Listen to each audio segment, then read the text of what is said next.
So you've probably seen this car before if you've watched our channel. We've done some stuff to this before, and actually right now one of the things we're doing is we're actually going over our work, because we did some wire fixes. There was a harness that goes over the back of the engine, and it got really close to the turbo manifold and it melted. So Fred went in there and he essentially rewired all of that stuff. He used all those little the heat shrink solder joints.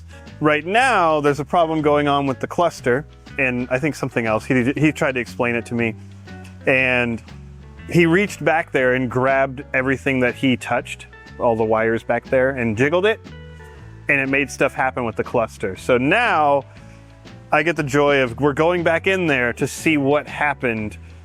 If these solder joints were a problem, if something else happened, if it melted, I'm not entirely sure, but you're coming along to see what happened.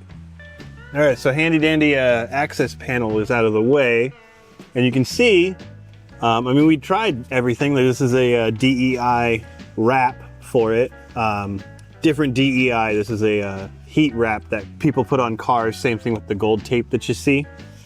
And I mean, as you can see, the manifold, which is the other heat wrapped thing back there, is really close to the top. And so the harness is just kind of over it and really close, which, I mean, heat and all that stuff. But I'm gonna cut off these metal pieces so that I can kind of get more access in there and see if we can find a problem visually before we have to start doing anything extra. In the process of taking this apart and seeing what happened, I took off the heat shielding. DEI, they're actually a really good company. This heat shield was touching the header, so this is where it was really close on that side, and it definitely got hot. So I'm gonna peel back the tape over here, and we're gonna see what happened there, and then we might, I have all my extra wire that I bought for the Prelude, but we might have to use some on this.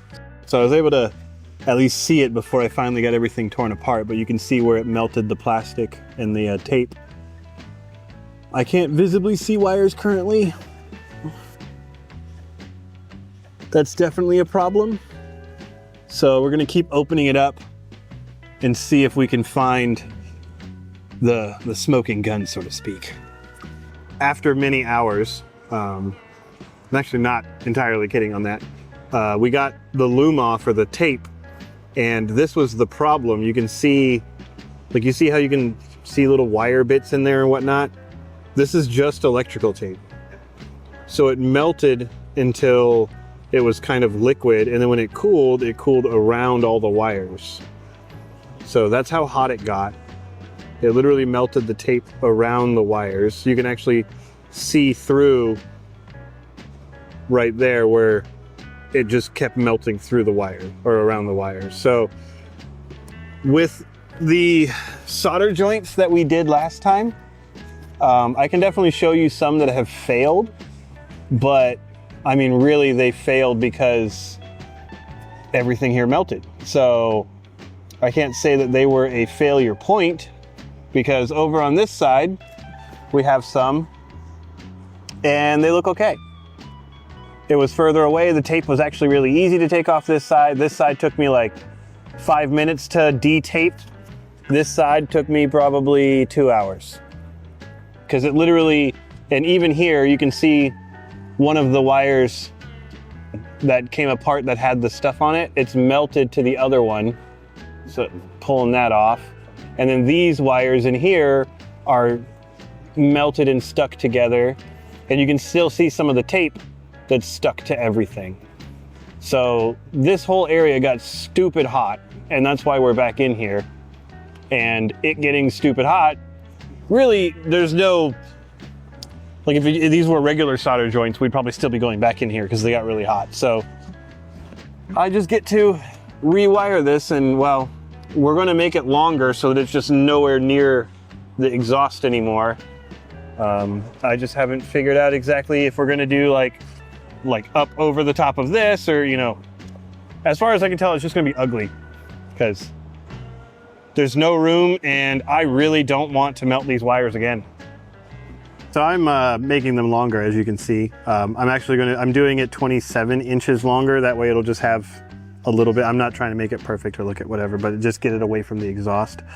And as you can tell right now, I am trying to be like Caterpillar and just doing everything in one color because I'm an asshole and I hate everybody.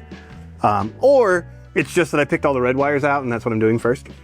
You decide? Actually accurate. You can look here, they're all red. Okay, please tell me which one's not red on the side that I didn't touch, okay? But if it makes you feel better at night, I probably would do this anyways, just because it's fun. So I got all these other ones to do. As you can see, they were hiding, but yeah, we're not gonna have you guys stick around until we're done with this, but I will say, as a finish thing, those solder joints with or butt connector solder thingies, whatever those are called. I can't say they're horrible. I'll never recommend anybody to use them. I'll recommend them to do with proper solder in the future.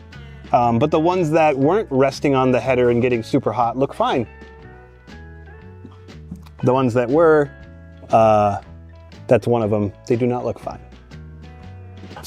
So if you're going to use those solder things, don't let them rest on a header.